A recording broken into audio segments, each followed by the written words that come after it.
இந்த 6வது அதிகாரத்தில் 1லேருந்து 10க்குள்ளே பார்க்கும்போது ஓய்வு நாளை குறித்து வந்து சொல்லப்படுது. இதுக்கு முன்னாடி ஓய்வு நாள் பற்றி இருக்குதா லூக்கால?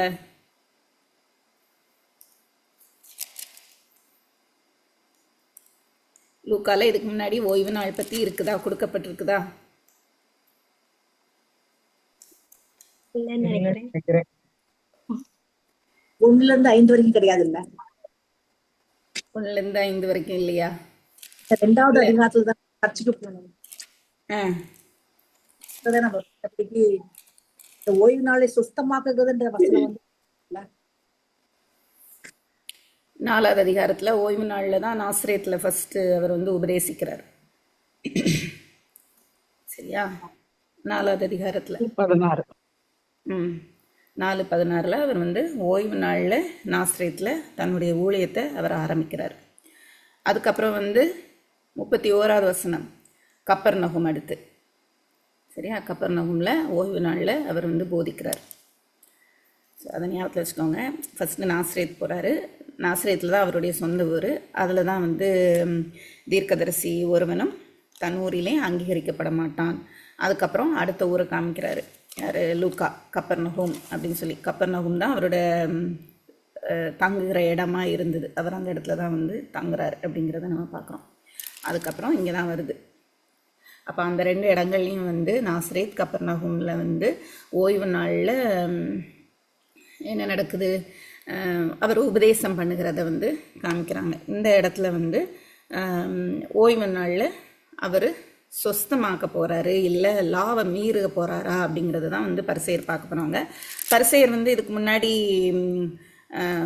அவங்க வந்து யோசிக்கிறாங்க, ஓகே இவரை வந்து நம்ம குற்றப்படுத்தணும் இனிமே அப்படின்னு சொல்லி. எங்கேருந்து? திமிர்வாதக்காரனில் தான் ஃபர்ஸ்ட் ஆப்ஜெக்ட் லெசன் வருது. ஸோ அதிலிருந்து அவங்க வந்து என்ன பண்ணுறாங்கன்னா எல்லா இடத்துலையும் ஃபாலோ பண்ணுறாங்க. ஸோ திமிர்வாதக்காரன் அப்படின்னு சொன்னோடனே நம்மளுக்கு ஞாபகம் வர வேண்டியது வந்து அந்த நியாயசாஸ்திரிகள், பரிசேயர், வேதபாரகர் இவங்க எல்லாம் எங்கேருந்து வந்தாங்களாம்? யூதேயா, கலிலேயா, எருசலேம்லேருந்து அவங்க வந்து வந்திருக்கிறாங்க. எல்லாரும் வந்து அவரிடத்துல வந்து உட்கார்ந்துருக்கிறதுக்கு ரீசனே அவரை எப்படியாவது வந்து எதுலையாவது பிடிக்கலாங்கிற ஒரு தாட் வந்து அப்போவே வந்துடுச்சு அவங்களுக்கு. நம்மளை விட இவர் என்ன பெரியவரா அப்படிங்கிற மாதிரி வந்து அவங்களுக்கு தாட் வர ஆரம்பிச்சிருச்சு.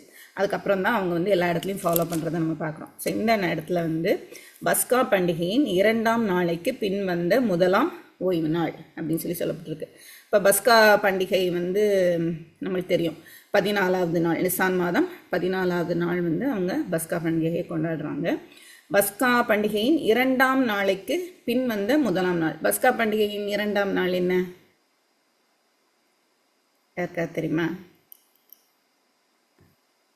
பஸ்கா பண்டிகையின் 2ஆம் நாள் வந்து என்ன அப்படின்னு சொன்னால் முதற்கனிகளை வந்து கர்த்தருக்கு முன்பாக அசைவாட்டுகிற ஒரு நாள். ஃபர்ஸ்ட் ஃப்ரூட் வந்து செரிமனி அது வந்து 2வது நாள் தான் வந்து இது பண்ணுறாங்க. லேவியராகமத்தில் இருக்குது. இப்போ லேவியராகமத்தில் வந்து 23வது அதிகாரம் நினைக்கிறேன். ஆமாம், 23வது அதிகாரத்தில் இருக்குது. சரியா? அதை வேணால் வாசித்துக்கோங்க, பார்த்துடலாமா? லேவியராகமம் 23:14. உங்கள் தேவனுக்கு 23:14. லேவியராகமம் 23:14.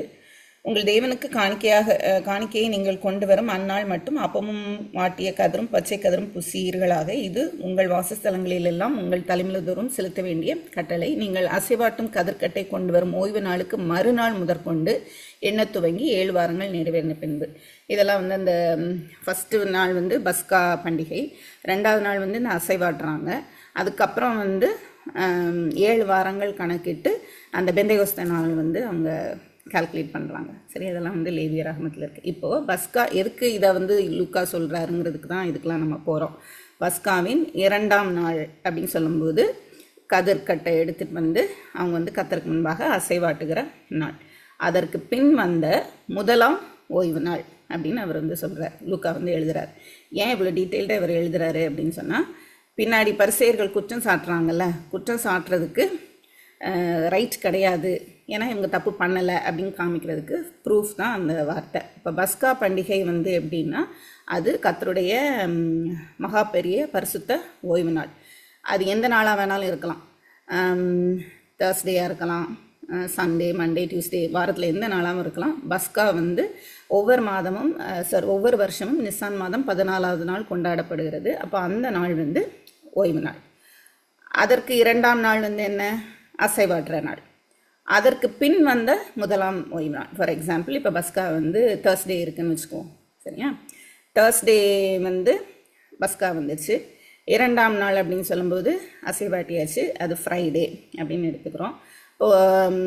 சாட்டர்டே அப்படின்னு சொல்லும்போது அதுதான் வந்து ஓய்வு நாள். சண்டே வந்து வாரத்தின் முதல் நாள் அப்படின்னு வந்துடும். அப்போ முதலாம் ஓய்வு நாள் அப்படின்னு சொல்லும்போது சனிக்கிழமை வந்து முதலாம் ஓய்வு நாள் ஆயிடுது. பஸ்கா வந்து வியாழக்கிழமையாக இருந்ததுன்னா அந்த நாளில் அவங்க பயிர் வழியே நடந்து போனாங்க. ஏற்கனவே பஸ்காவும் ஒரு ஓய்வு நாள் தான். இப்போ இது வந்து சாட்டர்டே வந்து முதலாம் ஓய்வு நாளாக இருக்குது. அப்போ ஏன் இந்த இடத்துல இவர் சொல்கிறார் அப்படின்னா, அந்த அசைவாட்டுறாங்கல்ல, அந்த கதிர்கட்டை கொண்டு வந்து அசைவாட்டுறாங்கல்ல, அந்த செரிமனி முடிஞ்சதுக்கு அப்புறம்தான் பயிர்கள் வந்து சாப்பிடலாம். ஏன்னா கத்தருக்கு தான் முதல்ல வந்து அதை செலுத்தணும். இப்போ செலுத்தியாச்சு, முடிஞ்சிச்சு. அதுக்கப்புறம் தான் இவங்க பயிர் வழிக்கு போகிறாங்க அப்படிங்கிறத லூக்கா அதில் காண்பிக்கிறார். அப்போ அவர் பயிர் வழியே நடந்து போகையில் அவருடைய சீஷர்கள் கதிர்களை கொய்து கைகளினால் நிமிட்டி தின்றார்கள். இது ஏன் இவ்வளோ டீட்டெயில்டாக சொல்லியிருக்கிறாரு அப்படின்னு சொன்னால், பரிசேயர்களை பொறுத்த வரைக்கும் ஓய்வு நாளில் வந்து வேலை செய்யக்கூடாது. பரிசேயர்களை பொறுத்து இல்லை, தேவனுடைய கட்டளை வந்து ஓய்வு நாளில் நம்மளுக்கு வந்து ரெஸ்ட், இளைப்பாறுதல் அப்படின்னு அவர் சொல்லியிருக்கிறார். அப்போ இந்த இடத்துல பரிசேயர்கள் வந்து அந்த ஓய்வு நாளில் எப்படி வந்து இளைப்பாறுதலை நம்ம கடைபிடிக்கணும் அப்படிங்கிறதுக்கு அவங்க ட்ரெடிஷ்னலாக ஒரு 39 ரூல் கிட்ட போட்டிருந்தாங்களாம். அதில் ஒரு 4 ரூலை வந்து இவங்க மீறுறாங்க. எப்படி? இவங்களுடைய செய்கைகள்னால. எப்படின்னா, கதிர்களை கொய்து அப்படின்னு, அதை பறிக்கிறது அப்படிங்கிறது வந்து ஹார்வெஸ்ட் பண்ணுற மாதிரி, அறுவடை மாதிரி, சரியா? பறித்து அது ஒரு வேலை.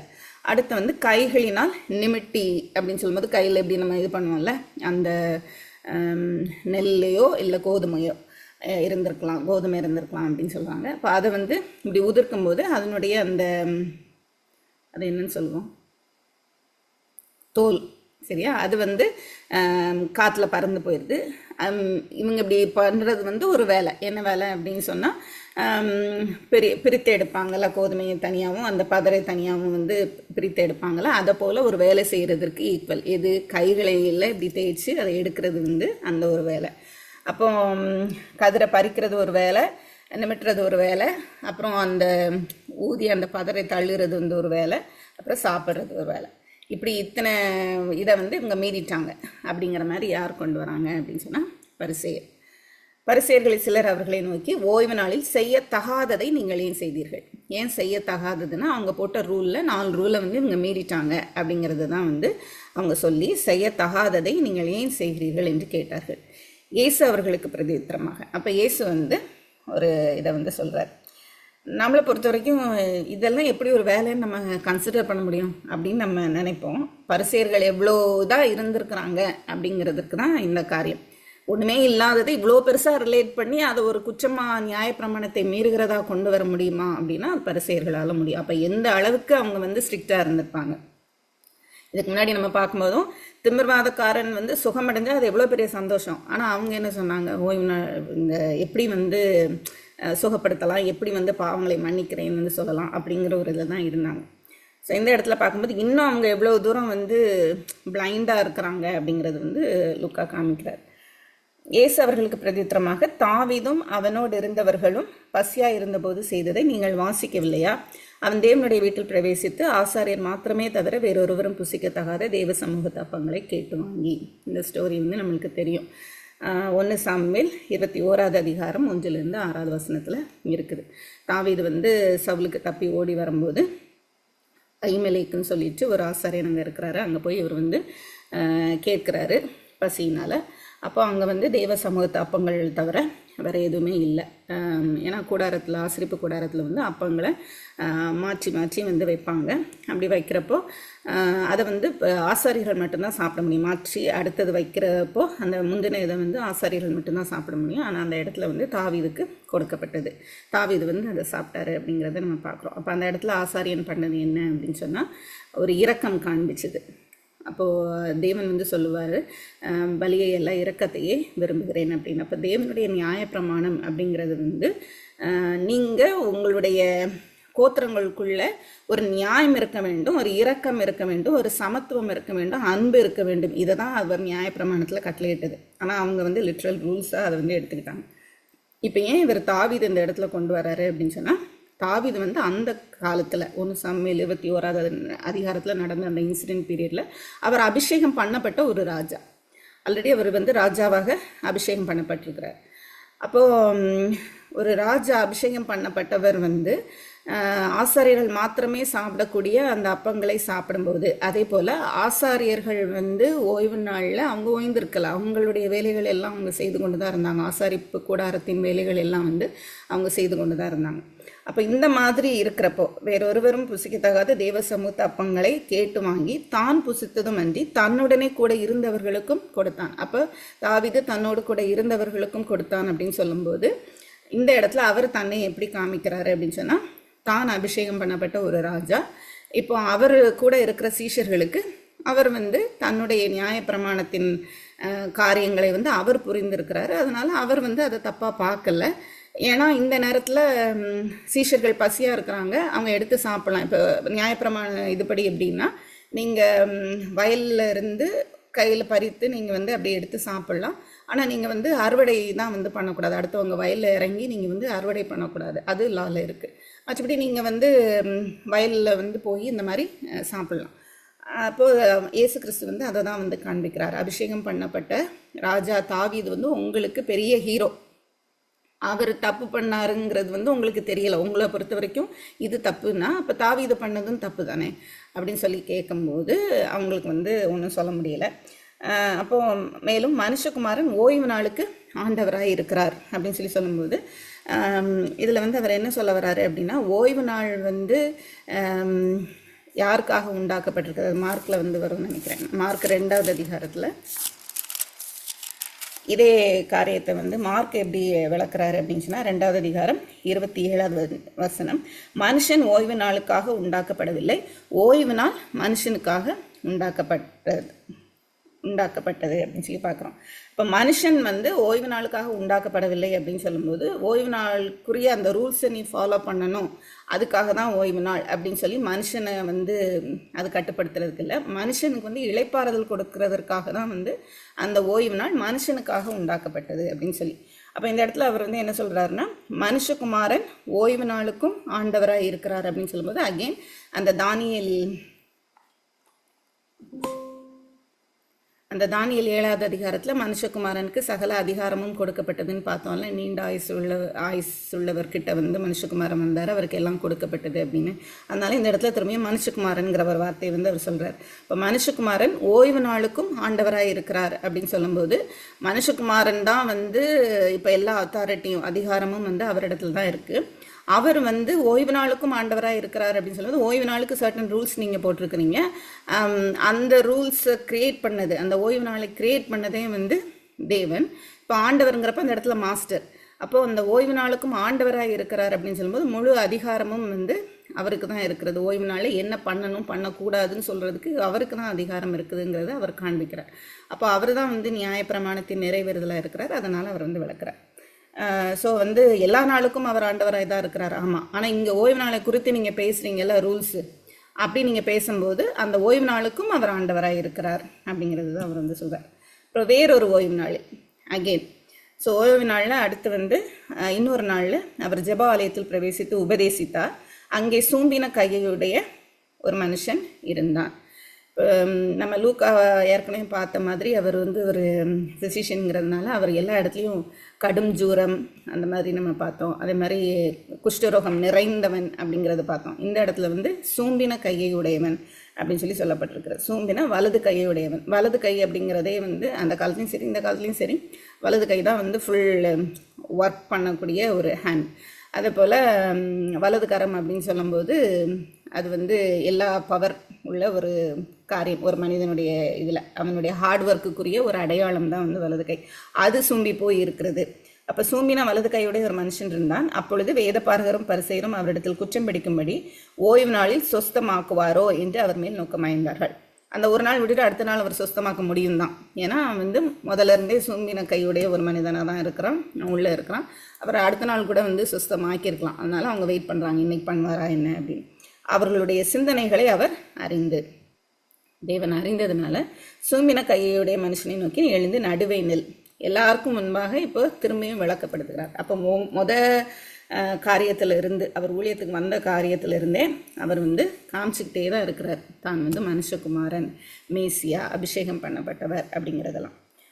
அப்போது நீ எழுந்து நடுவே நெல் என்றார், எல்லாத்துக்கும் காமிக்கிறதுக்காக. அவன் எழுந்து நின்றான். அப்பொழுது இயேசு அவர்களை நோக்கி, நான் உங்களிடத்தில் ஒன்று கேட்கிறேன், ஓய்வு நாட்களில் நன்மை செய்வதோ தீமை செய்வதோ ஜீவனை காப்பதோ அழிப்பதோ எது நியாயம் என்று கேட்கிறார். அப்போது இந்த இடத்துல வந்து அவர் கேட்கும்போது இவங்களால எந்த பதிலுமே சொல்ல முடியாது. ஏன்னா ஓய்வு நாட்களில் நன்மை செய்யலாம் அப்படின்னு சொன்னால் இவர் சுஸ்தப்படுத்தினார்னா இவரை குற்றம் சாட்ட முடியாது. தீமை செய்யலாங்கிறத சொல்ல முடியாது, அப்படின்னா நீங்களும் லாபம் மீறுவீங்க. ஜீவனை காப்பது அப்படின்னா ஆமாம் காக்கணும், அழிப்பதோ அப்படின்னு அடுத்த கேள்வியை கேட்குறார். ஸோ வந்து ஒரு அழகான கேள்வியை வந்து கேட்டு அவங்களால பேச முடியாதபடிக்கு வந்து வாயடைக்கிறத நம்ம பார்க்கலாம். மார்க்கில் வந்து சொல்லப்பட்டிருக்கிறோம், அதே 3வது அதிகாரத்தில்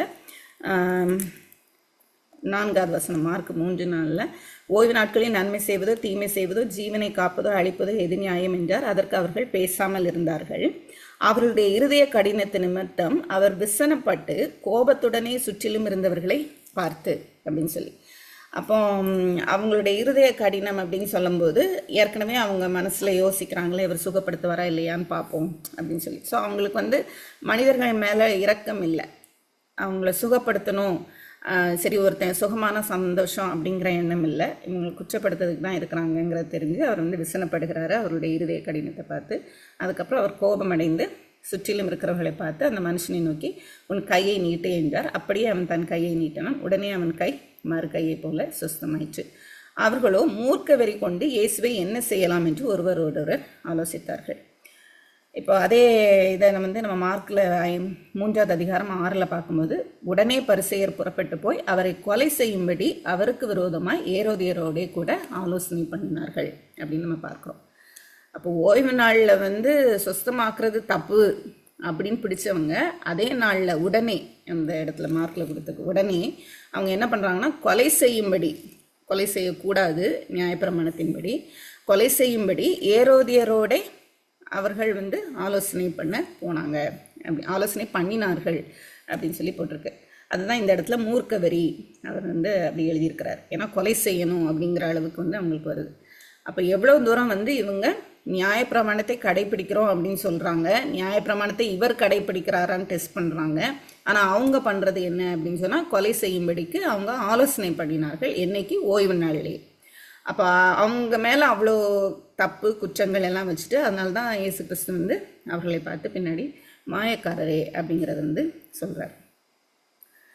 ஸோ இதுதான் வந்து ஓய்வு நாட்கள் நடக்கிறது. அப்போது ஓய்வு நாள் அப்படிங்கிறது இப்போ ஏற்கனவே நம்ம பஸ்கா பண்டிகைன்னு பார்க்கும்போது அது எந்த நாளாக இருந்தாலும் அது வந்து ஓய்வு நாள் தான் அப்படின்னு நம்ம பார்க்குறோம். ஸோ அது ஓய்வு நாள் அப்படின்னு சொல்லி பார்க்கும்போது இன்றைக்கு புது உடன்படிக்கையில் இருக்கிற நம்மளுக்கு வந்து பஸ்கா அப்படின்னா நம்மளுக்கு தெரியும், இயேசு கிறிஸ்து நமக்காக ஜீவனை கொடுப்பதற்கு அடையாளமான ஒரு பண்டிகை தான் அவங்க கொண்டாடினாங்க. நம்மளுக்கு எல்லா நாளுமே வந்து ஓய்வு நாள் தான். அந்நாட்களில் அவர் ஜெபம் பண்ணும்படி ஒரு மலையின் மேல் ஏறி முழுவதும் தேவனை நோக்கி ஜெபம் பண்ணி கொண்டிருந்தார். ஸோ அந்த பீரியடில் இப்படி மாற்றி மாற்றி அவரை குறித்தான காரியங்கள் அவருக்கு அகெயின்ஸ்டாக எழும்பி கொண்டு இருக்கிற நேரத்தில் அவர் வந்து என்ன பண்ணுறாரு அப்படின்னா ஒரு மலையின் மேல் ஏறி முழுவதும் தேவனை நோக்கி ஜெபம் பண்ணி கொண்டிருந்தார். ஒரு நைட் ஃபுல்லாக வந்து அவர் வந்து தூங்கவே இல்லாமல் முழுவதுமாய் தேவனோட அந்த கிரேக்க இதில் அந்த மாதிரி இருக்கிறவர் தூங்கவே இல்லாமல் முழுவதுமாய் 8 to 12 மணி நேரம் கிட்ட வந்து அவர் தேவனோடு கூட ஜெபம் பண்ணி கொண்டிருந்தார். அப்போ இயேசு கிறிஸ்து வந்து இப்பொழுது ஜெபம் பண்ணி கொண்டிருக்கிறார் அப்படின்னு சொல்லும்போது அவருக்கு அகெயின்ஸ்டாக நிறைய காரியங்கள் எழும்புகிறத பார்க்குறாரு. தேவனுடைய ராஜ்யத்துக்கு அகெயின்ஸ்டாக எல்லாரும் எழும்புகிறது வந்து இப்போ தெரிகிறது. அவர் வந்து தன்னை ஸ்ட்ரென்தன் பண்ணிக்கிறார். தேவனுடைய திட்டம் என்ன அப்படிங்கிறது அவருக்கு தெரியும், அதற்கு தான் அவர் வந்திருக்கிறார். அப்போ அவர் வந்து தன்னை பலப்படுத்தி கொள்கிறார். அடுத்து அவர் என்ன பண்ண போகிறாரோ அதற்கு ஒரு ஆயத்தமாக இந்த ப்ரேயர் வந்து இருக்கிறத நம்ம பார்க்குறோம். அடுத்து என்ன பண்ணுறாருன்னா, பொழுது விடிந்த போது அவர் தம்முடைய சீஷர்களை வரவழைத்து அவர்களில் 12 பேரை தெரிந்து கொண்டு அவர்களுக்கு அப்போஸ்தலர் என்று பெயரிட்டார். இவங்க ஒவ்வொருத்தரும் 12 பேர் அப்படின்னு சொல்லும்போது 12 கோத்திரத்தை, அந்த 12 அப்படிங்கிற நம்பர் வந்து அவங்களோட கோத்திரங்களை குறிக்கிறது. ஸோ அந்த 12 பேரை வந்து அவர் சூஸ் பண்ணுறார். அப்போ அவருடைய சீஷர்கள்ங்கிறப்போ அநேகர் வந்து அவரோடு கூட இருக்கிறாங்க. உண்மையாய் அவரை வந்து ஏற்றுக்கொண்டு அவருடைய உபதேசங்களை கேட்பதற்கும் அவரை பின்பற்றுவதற்கும் ஒரு கூட்டம் இருக்குது. அதுலேருந்து 12 பேரை வந்து அவர் தெரிந்து கொள்கிறார். அப்போ இதை தெரிந்து கொள்ள போகிறதற்கு முன்பதாக வந்து அவர் ஜெபம் பண்ணுறதை நம்ம பார்க்குறோம். காட்ஸ் பிளானுக்கு அவர் தன்னை வந்து ஒப்பு கொடுக்கறத நம்ம பார்க்குறோம். இப்போ 12 பேரை தெரிந்து கொள்ளும்போது யார் யாருங்கிறது அவருக்கு வந்து கிளியராக தெரியும். ஸோ அதில் ஒருத்தர் வந்து தன்னை காட்டி கொடுக்க போகிறார் அப்படிங்கிறதையும் வந்து அவருக்கு தெரியும். ஒருத்தர் மறுதளிக்க போகிறான் அப்படிங்கிறதையும் தெரியும். அதனால் தேவர் வந்து எல்லாரையும் வந்து சூஸ் பண்ணுறார். அவர்கள் யாரெனில், பேதுரு என்று தாம் பேரிட்ட சீமோன், அவன் சகோதரனாகிய அந்திரேயா, யாக்கோபு, யோவான், அப்புறம் பிலிப்பு, பர்த்தலோமேயு, அந்த நேம்ஸ் வந்து நம்மளுக்கு தெரியும். இப்போ இதில் பார்க்கும்போது செலோத்தே எனப்பட்ட சீமோன் அப்படின்னு சொல்லி கொடுக்கப்பட்டிருக்கு. ஆக்சுவலாக சைமன் தி ஜெலாட் அப்படின்னு வந்து இங்கிலீஷில் இருக்கும். ஜெலாட்ஸ் யார் அப்படின்னு சொன்னால் அவங்க வந்து ஒரு ரோமர்களுக்கு அகெயின்ஸ்டாக எழும்புகிற ஒரு கூட்டத்தை, அவங்கள எங்கே பார்த்தாலும் வந்து கொன்றணும். ரோமர்களோ இல்லை ரோமர்களோடு கூட இருக்கிற அவங்களோடு கூட இருக்கிற யூதர்களோ, அவங்களோட ஒத்துழைப்பு இருந்து அவங்களோட ஒரு அலையன்ஸில் இருக்கிற யூதர்களையோ வந்து இவங்க பார்த்தா கொன்றுவாங்க. அந்த மாதிரி உள்ள ஒருத்தர் தான் வந்து இந்த சீமோன். நம்மளுக்கு வந்து செலோத்தே அப்படிங்கிறது இன்னொரு பேர் மாதிரி நம்மளுக்கு கொடுத்துட்டாங்க. ஆக்சுவலாக அந்த பிரிவை சார்ந்தவர் வந்து சீமோன்.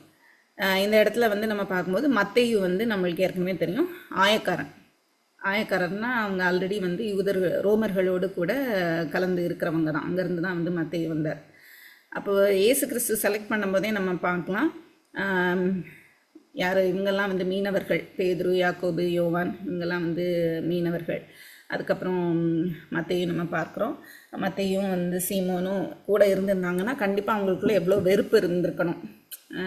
ஏன்னா ஜெலாட்டில் உள்ளவர் வந்து சீமோன், மத்தேயு வந்து ஆயக்காரர். 2 பேருக்கும் இடையில அவ்வளோ தூரம் வந்து ஒரு வெறுப்பு இருந்திருக்கணும். ஆனால் தேவன் வந்து யாரை எப்படி சூஸ் பண்ணியிருக்காரு அப்படிங்கிறத நம்ம பார்க்கலாம். 2 எக்ஸ்ட்ரீம், இவங்க ஒரு எக்ஸ்ட்ரீம்னா அவங்க ஒரு எக்ஸ்ட்ரீம், ஆனால் அவங்களெல்லாம் வந்து அவர் சூஸ் பண்ணியிருக்கிறாரு. அதே போல் தான் வந்து யாக்கோபின் சகோதரனாகிய யூதா, அப்புறம் துரோகியான யூதாஸ்கரியட்னு சொல்லும்போது அவர் காட்டி கொடுக்க போகிறார் அப்படிங்கிறார். ஸோ இவங்களெல்லாம் சூஸ் பண்ணுறாரு. அது எதை காமிக்குது அப்படின்னா, தேவனுடைய ராஜ்யத்தில் வந்து யார் எப்படிப்பட்டவர்களாக இருந்தாலும் சரி, தேவன் தெரிந்து கொண்டவர்கள் வந்து உள்ளே வந்தாங்க அப்படின்னா ஒருவரோடவர் சமாதானமாக இருப்பாங்க அப்படின்னு. பின்பு அவர் அவர்களுடனே கூட இறங்கி சமனான ஒரு இடத்தில் நின்றார். அவர்களுடனே கூட இறங்கி அப்படின்னு சொல்லும்போது மலையின் மேலே இறங்குறாரு. இதெல்லாம் நம்ம வந்து ஸ்பிரிச்சுவலாக கூட இன்டர்பிரேட் பண்ணி நம்ம எடுத்துக்கலாம். அங்கே அவருடைய சீஷரில் அநேகம் பேரும் அவருடைய உபதேசத்தை கேட்கும்படிக்கும் தங்கள் வியாதிகளில் நின்று குணமாக்கும்படிக்கும் யூதேயா தேசத்து திசைகள் யாவினின்றும் எருசலேம் நகரத்திலிருந்தும் தீரு சீதோன் பட்டணங்கள் இருக்கிற கடலோரத்தில் இருந்தும் வந்தவர்களாகிய திரளான ஜனங்கள். இப்போ நம்ம பார்க்கும்போது லூக்கா எங்கே போயிட்டார் அப்படின்னா, லூக்கா எதை காமிக்கிறாரு அப்படின்னா, யூதேயா, எருசலேம், கலிலேயா அப்படின்னு இருந்தது. இப்போ அடுத்து தீரு சீதோனுக்கு போகுது. தீரு சீதோன் இன்னும் மேலே. அப்போ அங்கே போகும்போது அது வந்து ஒரு பெரிய ட்ரேட் மார்க்கெட் மாதிரி அந்த காலத்தில் ரொம்ப ரிச்சாக வெல்த்தியாக வந்து இருக்குது. சீ ட்ரேட் வந்து அங்கே நடக்கிறத வந்து நம்ம பார்க்கலாம். இப்போ அங்கேருந்து வந்து நிறைய பேர் வந்திருக்கிறாங்க, வந்தவர்களாகிய திரளான ஜனங்கள். அப்போ அங்கே வரைக்கும் வந்து அவருடைய கீர்த்தி செல்லுகிறது. அகெயின் லூக்கா எப்போவுமே சொல்கிறது போல் ஒரு யூனிவர்சல் பிளான். இயேசு கிறிஸ்து வந்து தேவனோட எல்லாரையும், ஆல்ரெடி வந்து கலிலேயா அப்படின்னு சொல்லும்போது அது இஸ்ரவேல் ஜனங்கள் தான் குறிக்கும். இப்போ அடுத்து தீரு சீதோன் அப்படின்னு சொல்லும்போது அது புறஜாதி மக்களையும் வந்து குறிக்கிறது. அங்கேருந்தும் வந்து நிறைய பேர் வரதை நம்ம பார்க்குறோம். அசுத்த ஆவிகளால் வாதிக்கப்பட்டவர்களும் வந்து ஆரோக்கியமடைந்தார்கள். அவரிடத்திலிருந்து வல்லமை புறப்பட்டு எல்லாரையும் குணமாக்கினபடியினாலே ஜனங்கள் யாவரும் அவரை தொடும்படி வகை தேடினார்கள். அவர் தொட்டாலே வந்து சுகம் கிடைக்கிறதுங்கிறது வந்து அப்போ ரொம்ப நார்மல் ஆகிடுச்சு. எல்லாருமே வந்து அங்கே போகிறத நம்ம பார்க்குறோம். இந்த வல்லமை, குணமாக்குறது, இதனுடைய அர்த்தங்கள்லாம் நம்ம ஏற்கனவே பார்த்துட்டோம் பழைய இதில். அப்பொழுது அவர் தம்முடைய சீஷர்களை நோக்கி பார்த்து அப்படின்னு சொல்லிட்டு சர்மன் ஆன் தி மவுண்ட் வந்து ஆரம்பிக்குது. இதை நம்ம நிறைய வந்து படிச்சிருப்போம், நம்ம வாசிக்கலாம். தரித்திரராகிய நீங்கள் பாக்கியவான்கள், தேவனுடைய ராஜ்யம் உங்களுடையது. இந்த இடத்துல தரித்திரர் அப்படின்னு சொல்லும்போது லூக்கா யாரை சொல்கிறாரு அப்படின்னா, அங்கே ஆவியில் எளிமை உள்ளவர்கள் அப்படிங்கிற மாதிரிலாம் வரும் மத்தேயுவில். இங்கே வந்து தரித்திரர் அப்படின்னு லூக்கா சொல்லும்போது யாரை குறிக்கிறாருன்னா, ஃபிசிக்கலாக புவராக இருக்கிறவங்க, பெக்கர்ஸ் அப்படின்னு சொல்லி வந்து அந்த மாதிரி உள்ளவங்களை குறிக்கப்பட்டிருக்கிறது அப்படின்னு சொல்கிறாங்க. அப்போ தரித்திரராகி நீங்கள் பாக்கியவான்கள், தேவனுடைய ராஜ்யம் உங்களுடையது. ஏன் மத்தேயு, அதுக்கப்புறம் இவங்க பேதுரு, யாக்கோபு, யோவான், இவங்களுடைய ஸ்டோரி தான் நம்மளுக்கு தெரியும். எப்படி அவங்களுடைய பேக்ரவுண்ட்லேருந்து தேவன் அழைக்கும் போது எல்லாத்தையும் விட்டுட்டு அவங்க அப்படியே வந்துட்டாங்க, ஒன்றுமே இல்லை. ஸோ இப்போ அவங்க வந்து லிட்ரலி புவர், ஃபிசிக்கலி அவங்க வந்து புவர், ஒன்றுமில்லாதவர்கள். இப்போ அவங்கள பார்த்து அவர் சொல்கிறாரு, தரித்திரராகி நீங்கள் பாக்கியவான்கள், தேவனுடைய ராஜ்யம் உங்களுடையது அப்படின்னு சொல்லி. ஏன்னா தேவனுடைய ராஜ்யம் வந்து அவ்வளோ பெரிய பிளெஸ்ஸிங். இப்பொழுது பசியாய் இருக்கிற நீங்கள் பாக்கியவான்கள், திருப்தி அடைவீர்கள். இப்பொழுது அழுகிற நீங்கள் பாக்கியவான்கள், இனி நகைப்பீர்கள். ஏன்னா தேவனுடைய ராஜ்யத்துக்குள்ளே நீங்கள் வந்துட்டீங்க. இப்பொழுது உங்களுக்கு ஒன்றும் இல்லாதது போல், ஃபிசிக்கலாக அந்த உலகத்தில் சர்வை பண்ணவே ஒன்றும் இல்லாதது போல் நீங்கள் இருக்கலாம். ஆனால் தேவனுடைய ராஜ்யம் வந்து உங்களுக்கு பூரணமானதுங்கிறத அவர் காண்பிக்கிறார். மனுஷகுமாரன் நிமித்தமாக ஜனங்கள் உங்களை பகைத்து, உங்களை புறம்பாக்கி, உங்களை நிந்தித்து, உங்கள் நாமத்தை பொல்லாததென்று தள்ளிவிடும்போது நீங்கள் பாக்கியவான்களாக இருப்பீர்கள். இது அவங்களுக்கு வரப்போகிற பாடுகளை குறித்து வந்து சொல்லுகிறார். ஏன்னா இப்போவே இயேசு கிறிஸ்துக்கு அகெயின்ஸ்டாக கொலை செய்யணுங்கிற அளவுக்கு வந்து போக ஆரம்பிச்சிட்டாங்க. ஸோ அவர் போனதுக்கப்புறம் இவங்களுடைய பாடுகள் வந்து பயங்கரமாக இருக்கும் அப்படிங்கிறத அவர் அறிந்ததுனால அவர் வந்து சொல்கிறார், மனுஷகுமாரன் நிமித்தமாக என்னிடத்துல எல்லா அதிகாரமும் கொடுக்கப்பட்டிருக்கிறது. என்னிடத்துல நீங்கள் இருக்கிறதுனால, என் மேலே விசுவாசம் வைத்திருக்கிறதுனால. ஸோ சும்மா வந்து நம்மலாம் விசுவாசிகள் அப்படின்னு சொல்லிட்டு தேவனோட அந்த உண்மையான ஐக்கியத்தில் இல்லாமே வந்து விசுவாசிகள்னு சொல்கிற எத்தனையோ பேர் வந்து இருக்கிறோம். அப்படி இருந்துட்டு நம்ம வந்து நம்மளை நிந்தித்து நம்மளுக்கு அகெயின்ஸ்டாக வர்றாங்க, நம்ம பாக்கியவான்கள் அப்படிங்கிறதுல. அதனால தான் அந்த இடத்துல அவர் கிளீனாக மனுஷகுமாரன் நிமித்தமாக அப்படின்னு சொல்லி அவர் எழுதியிருக்கிறார். அவர்கள் நிமித்தமாக ஜனங்கள் உங்களை பகைத்து, அப்போ பகைப்பாங்க, நிந்திப்பாங்க, உங்களுடைய நாமத்தை பொல்லாததென்று தள்ளிவிடுவார்கள். அப்படின்னு சொன்னால் உங்களுடைய பேரே வேண்டாம் அப்படிங்கிற அளவுக்கு உங்களை வந்து ரிஜெக்ட் பண்ணுவாங்க. உங்கள் சொந்த குடும்பங்களையும் சரி, உங்கள் ஊர்களிலும் சரி, நீங்கள் வந்து ரிஜெக்ட் பண்ணப்படுவீங்க. அந்நாளிலே நீங்கள் சந்தோஷப்பட்டு களி கூறுங்கள், பரலோகத்தில் உங்கள் பலன் மிகுதியாக இருக்கும். அவர்களுடைய பிதாக்கள் தீர்க்கதரிசிகளுக்கும் அப்படியே செய்தார்களே. யூதர்களை குறித்து அவர் சொல்கிறாரு. யூதர்கள் வந்து அவங்களுடைய தீர்க்கதரிசிகளை வந்து ஏற்றுக்கொள்ளவில்லை, அது நம்மளுக்கு தெரியும். ஸோ அவங்களுக்கே அப்படி செய்யும்போது உங்களுக்கும் அப்படி தான் இருப்பாங்க. ஆனால் நீங்கள் வந்து களி கூறுங்கள் அப்படின்னு சொல்கிறாரு. அடுத்து, ஐஸ்வர்யவான்களாகிய உங்களுக்கு ஐயோ, உங்கள் ஆறுதலை நீங்கள் அடைந்து தீர்ந்தது. ஐஸ்வர்யவான்கள் அப்படின்னு சொல்லும்போது நல்ல ஃபிசிக்கலாக வெல்த்தியாக இருக்கிறவங்க. அவங்களுக்கு ஐஸ்வர்யவான்கள் அப்படின்னு சொல்லும்போது எனக்கு தேவையே இல்லை, எனக்கு எல்லாம் சகலமும் இருக்கிறது அப்படிங்கிற எண்ணமுடையவர்கள். ஸோ இந்த இடத்துல இவர் சீஷர்களுக்கு சொல்லுகிறார் அப்படின்னு பார்க்குறோம். அப்போது அந்த சீஷர்கள் அப்படிங்கிறப்போ கூடவே வந்து திரளான ஜனங்களும் வந்திருக்கிறாங்க. ஸோ இது பொதுவாக எல்லாருக்கும் வந்து சொல்லப்படுகிறது. ஃபஸ்ட்டு சீஷர்களுக்கு அப்படின்னு அவர் காமிக்கும்போது அங்கே இருக்கிற கூட்டத்தில் அவர் இன்னர் சர்க்கிள் அவர் காமிக்கிறாரு. அப்புறம் பொதுவான காரியங்கள் மாதிரி அவர் பேச ஆரம்பிக்கிறார். ஐஸ்வர்யவான்களாகி உங்களுக்கு ஐயோ, ஒரு வேளை உள்ள வந்து நீங்கள் இருக்கிறவங்க, அவருடைய உபதேசத்தை கேட்க வருகிறவங்களும் கூட நாங்கள் எல்லாத்துலேயும் பூரணமாக இருக்கிறோன்னு அதில் நீங்கள் திருப்திப்பட்டீங்கன்னா, உலகத்தின் காரியங்களில் நீங்கள் வந்து திருப்தி பட்டு கொண்டு இருந்தீங்க அப்படின்னு சொன்னால் உங்களுக்கு தேவனுடைய ராஜ்யத்தின் மூலமாக கிடைக்கிற ஆறுதல் கிடையாது அப்படிங்கிறது. திருப்தி உள்ளவர்களாக இருக்கிறவங்களுக்கு ஐயோ, பசியாக இருப்பீர்கள். இப்பொழுது நகைக்கிறவங்களுக்கு ஐயோ. நகைக்கிறவங்களுக்கு அப்படின்னு சொல்லும்போது ஏழை எளிய மக்கள் கஷ்டப்படுறத வந்து பார்த்தும் இறங்காத குணமுடையவர்கள். அப்படி இருக்கிறவங்க வந்து ஐயோ, இனி துக்கப்பட்டு அழுவீர்கள் அப்படின்னு சொல்லும்போது தேவனுடைய அந்த ஜட்ஜ்மெண்ட் அதை வந்து குறிக்கிறது. இனி துக்கப்பட்டு அழுவீர்கள். எல்லா மனுஷரும் உங்களை குறித்து புகழ்ச்சியாய் பேசும்போது உங்களுக்கு ஐயோ, அவர்கள் பிதாக்கள் கள்ள தீர்க்கதரிசிகளுக்கும் அப்படியே செய்தார்களே. அப்போ இந்த இடத்துல ஏற்கனவே முன்னாடி வந்து பரிசேயர்கள் இவங்கெல்லாம் வந்து இவருக்கு அகெயின்ஸ்டாக இருக்கிறாங்க. ஸோ அதையும் மைண்டில் வச்சு தான் அவர் வந்து பேசுகிறாரு. ஒருவேளை வந்து நீங்கள் இதிலெல்லாம் திருப்திப்பட்டு சந்தோஷமாக இருப்பீங்க அப்படின்னு சொல்லி சொன்னால் உங்களுக்கு ஐயோ அப்படின்னு சொல்லி இந்த இடத்துல 4 தடவை வந்து அவர் 4 பேரை குறித்து சொல்கிறார். மொத்தத்தில் அவர் சொல்ல வர்றது என்ன, அவரை நிராகரித்துட்டு இந்த உலகத்தில் காரியங்களில் திருப்தி பட்டுட்டு அதில் சந்தோஷமாக இருந்துட்டு மற்றவர்களை வந்து கண்ணோக்கி பார்க்காம இருக்கிறவங்களை வந்து ஐயோ அப்படின்னு சொல்லி சொல்கிறார். ஏன்னா அவருடைய ராஜ்யத்திற்கு அழைக்கப்பட்டவர்கள் வந்து தங்களுக்குரியவைகளை அல்ல பிறருக்குரியவைகளை நோக்க வேண்டும்ங்கிறது தான் தேவனுடைய திட்டம். அதுதான் அன்பு. அவருடைய அன்பினால் நம்ம நிரப்பப்படும் போது நம்ம மற்றவர்களிடத்தில் அன்பாக இருப்போம் அப்படி. ஸோ இது வந்து 26 வரைக்கும்.